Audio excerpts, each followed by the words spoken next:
Hello, Misty. Misty Hi. is from the USA, and obviously, as it is World Suicide Prevention Day, I think it's great that we have people from different cultures and different places. So, Misty, can you introduce yourself, and then how long that takes? And then I'll begin to count down when we start talking about your story. All right. Well, first of all, I just want to say to Olivia, I'm glad she's still here, and I'm glad that she is still working through it. That's awesome. So, well, obviously, I'm from the USA. I live in East Tennessee. Um, I work with ICC International in Maryville, Tennessee, where I live. When I'm not at work, I'm with my family.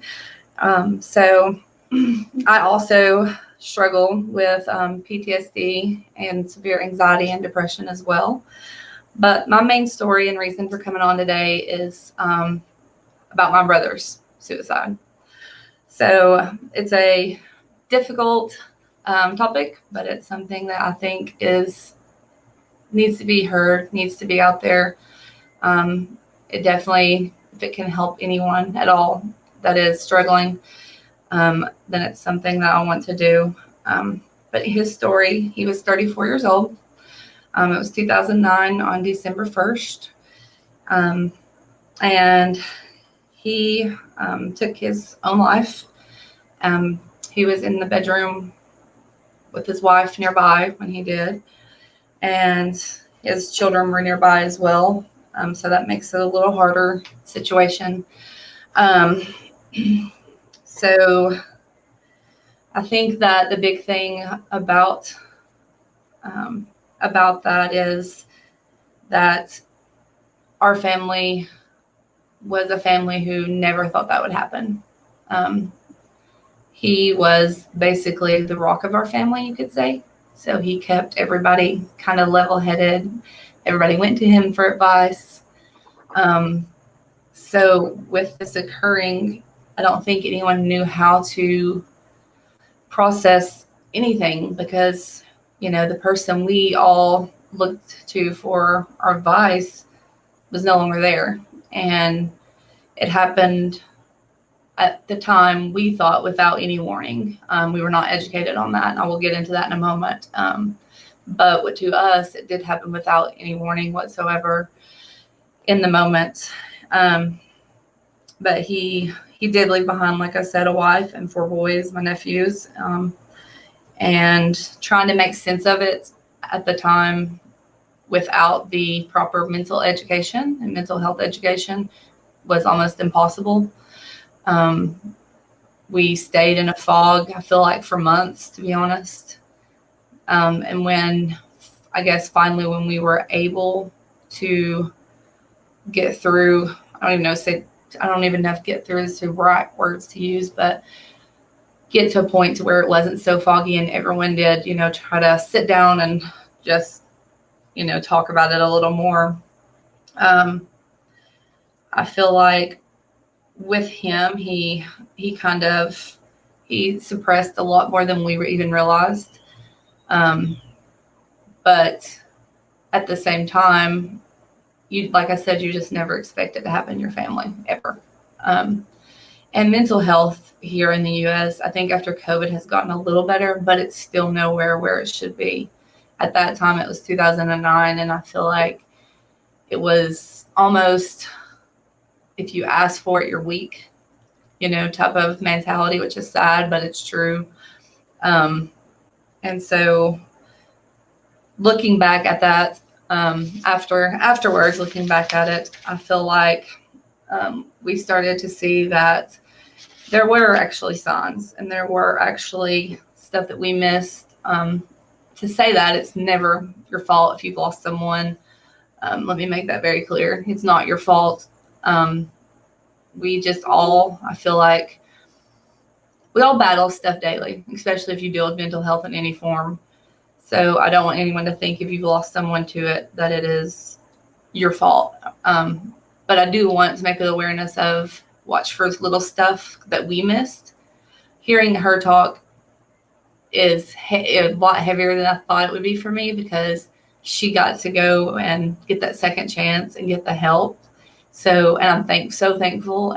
But it makes me wish that we had had more I guess, knowledge on what to look for. So if anything, I hope somebody can take this knowledge that I'm going to talk about that we now have that we missed with him, because it makes me think maybe he could still be here with us, and enjoying his grandkids and, football Saturdays. And so take anything from it, just keep an eye on the things I list that we missed afterwards, because some people are not going to ever ask for any help.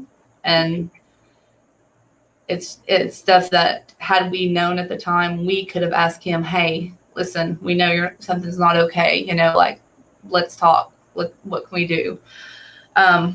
So with him, I guess the signs that we kind of missed, he started like giving stuff away. That was like when the economy had kind of tanked here in the U.S. Yeah, I don't know if you guys felt that, but we had the economy terrible. So he said that he was downsizing because he was, staying at my dad's. But he started giving some of his favorite stuff away, which, thinking back now, he was giving it away to some of his favorite people. So, but at the time, I mean, you're just like, okay, you sure, type of thing. Afterwards, we had several people come to us that he had apologized, and they were like, why are you apologizing? He's like, well, if I've ever did anything to you, which they were like, well, you haven't, He was not sleeping at all, like leading up to it.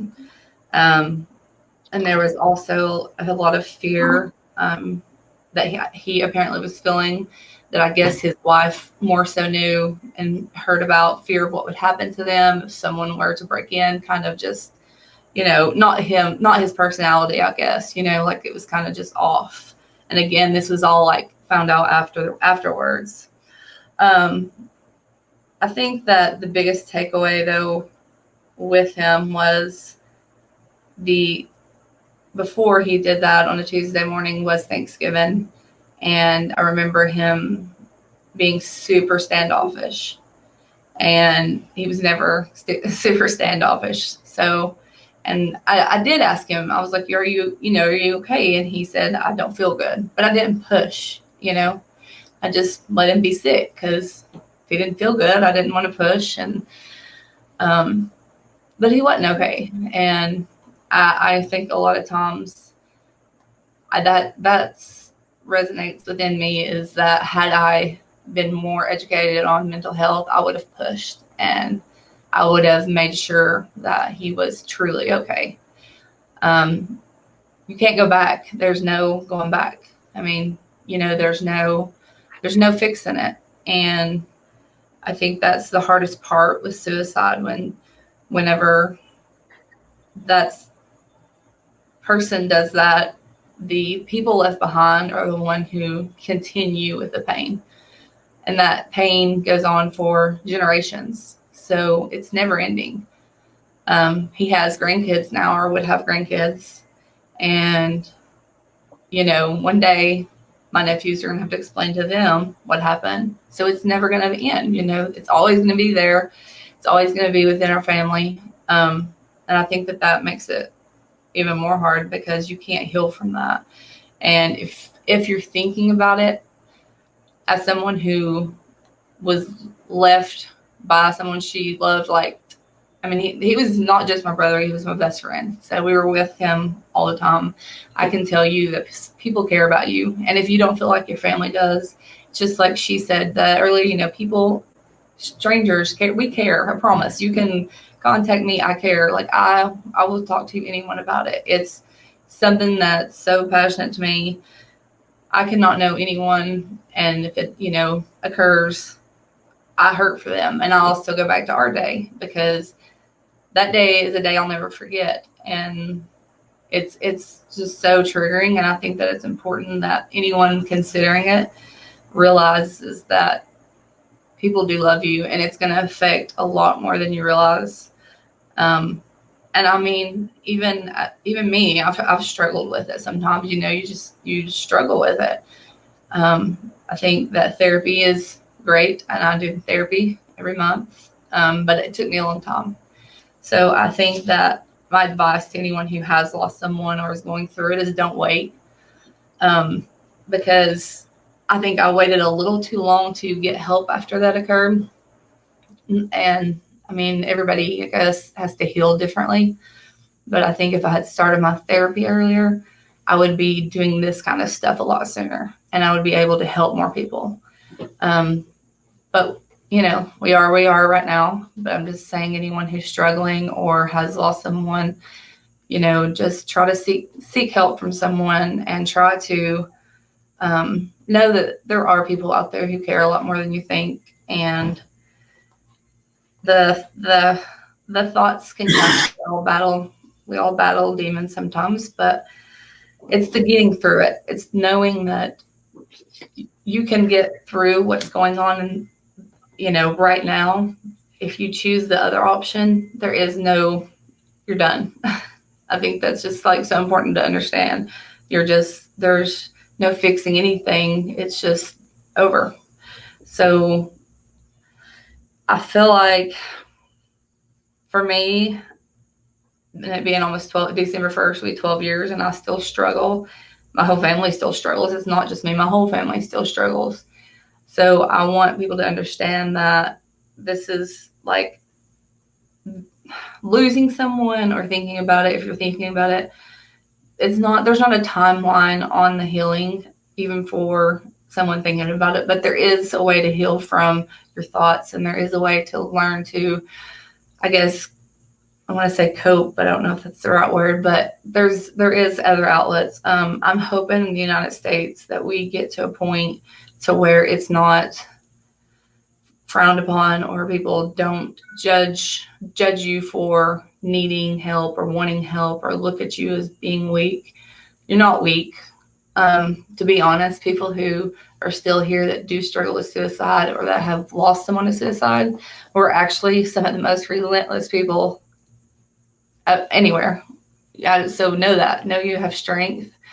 Even on days when you feel like you don't, you have so much strength inside of you, because if you're waking up every day and you're still here, you have a ton of strength, and you're dealing with it daily. And if you've lost someone and you're still here working through it, then be proud of yourself, and just know that it's not about always, I don't know, like I said, I wish I had done a lot of my mental health stuff sooner, but I just wasn't ready to deal with mine. But I didn't do it in the right way, And so I wish that he had felt comfortable with asking us to, like, something's not right, I don't feel right.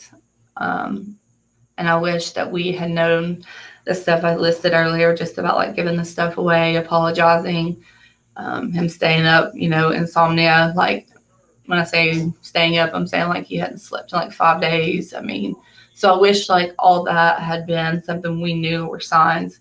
And a lot of people, don't look at that. So, I'm sorry if I've kind of went in circles. This is a little hard for me to talk about, so I'm trying to stay on there.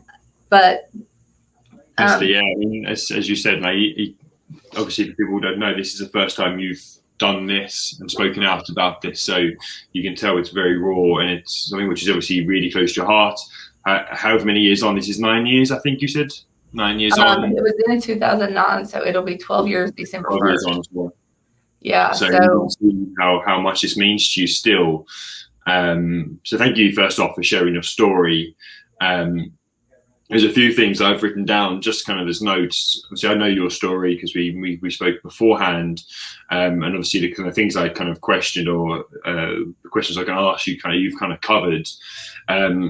But one of the things that really stood out, I've got 3 things I've written down so far, and that's on Thanksgiving. You spoke about asking how he was, and you didn't push him too much, but I think that really shows that sign of being able to kind of ask twice, and are you okay, and actually maybe just being able to push a little bit harder sometimes on those responses. Yes. But it's really easy to kind of to do what you did, because you sometimes believe that response. I think that's the other part, isn't it? They can hide it so easily. Mm-hmm. I think it's very easy to just maybe kind of brush stuff off, but actually sometimes it is just asking, are you okay again? Yeah. are you okay? And just being able to push that a little bit harder. Yes. Um, I feel like that could have maybe made a difference with him. I'm for sure maybe he would have just told me no, maybe if I'd have kept pushing, or I just sat in his room with him and been like, listen, I'm not leaving till you tell me what's going on, you know? So that is definitely something I would encourage anyone. If you've noticed someone's behavior is off in any way at all. I mean, like I said, I struggle with it, and I have friends and family, and if I'm acting off, they don't leave me alone. Like they don't, and I'm thankful for that. Same with my therapist. She doesn't leave me alone. She's like, I can tell something's off. What's going on? But I was lucky. That's the other thing I've written down as well, is being able to recognize if you're close to somebody you know, and they're not themselves, that's when we should be maybe kind of pushing those questions and asking how you are a few more times, and just making sure everything's okay, reaching out to those people which aren't maybe being themselves, or maybe you might be in a different position. COVID's highlighted some of these issues as well. So they're kind of a couple of other bits which, okay, are they themselves? Are they in a situation where they could be okay? Maybe just reaching out could just be the thing they really need. But remember, it might just be doing that a couple times, not just the once. It's not just after the blue. Right. But yeah, I think that was one of the other things. The last thing I wrote down was talking out isn't weak. And I think us as men find that one of the hardest things. And even myself, being a man in this field, will choose who I speak to. And it is still hard to say, I'm not doing great. But it's not weak. It's not weak at all. You just need to make sure that you're comfortable with the person, and you know the person you're speaking to is going to listen to you non-judgmentally, and feeling comfortable with that person. So choose the people you can work with. Create that network of people which are going to listen to you and just want to be there to support. And this is where this social interaction, the relationships you have, are so key and vital for you. I think that's another part for me, which from your story has made me think a bit more about just that concept. And I think, as you said, I think it could just be it's not just a cultural thing for America. I think it's a thing for everybody, which may be going through this. It's not weak. It's showing a sign of strength, being able to be open and raw with your emotions and your feelings, because that's hard. It's hard for all of us. Yes, it is. And then I think the last thing I just wanted to add to is that, and I mentioned this to you when we were talking, is that the whole thing is you do need help. You do need the mental support. And if you haven't heard of that, I told you about the documentary on the guy who jumped off the Golden State Bridge, and his last thought was, I don't want to die. So remember that he was lucky enough to survive. But had he went and got help on his way to the bridge instead of going to the bridge, or if my brother had went, I don't think that dying is really what they want. They want the pain and stuff to end. But if we can get mental health out there, it can be helped, and it can be ended that way. It can be ended with conversations, like you said. It can be ended with, what can we do to fix it? This is not something that, like I said, he's now missed out on his children growing up, his grandchildren being here. And so just think, when you're in that moment and it's across your mind, just think that, listen, I can call somebody. And if it's nothing that if it's not, someone you have personally, because I know a lot of people don't have family and close friends, then call. I mean, you've listed all the numbers I know. And in the U.S., we have the American Suicide Foundation. Just call and talk to anyone. I mean, that's what they're there for. Like, just talk and get through it. And I mean, like I said, I wish you can't ever go back again, but I do wish that, with further education and bringing more awareness to it, that hopefully someone listening or someone that has been through it will just get some help, because we'd rather listen than go through what we went through. I can tell you that. I would listen to somebody in the middle of the night. I don't care. Like, y'all are 5 hours ahead of us. Y'all can call me whenever. Like, I do not care. Or send me a message. I will talk to you at any time, because it's very important to me that we teach people that this is something that, it's hard. It's hard to deal with. Obviously, it's 12 years later, and I still struggle. But this has been great to be able to, and I appreciate it very much. And again, anyone who is struggling, you can find me on LinkedIn, and I'll be glad to talk to you at any time. Thank you, Misty. We have come to our 18 minutes. It's been great talking to you, great hearing your stories and your advice. Thank you for obviously for doing this for the first time. It means a lot to everybody, and hopefully people can learn something from this as well. But we'll move on to the next person. Obviously, I'll reach out to you afterwards and make sure everything's okay. But yeah, if you want to speak to Misty, obviously just give her a shout. She's offered to speak to you as well. Right, so, thank you. Take care. Yeah.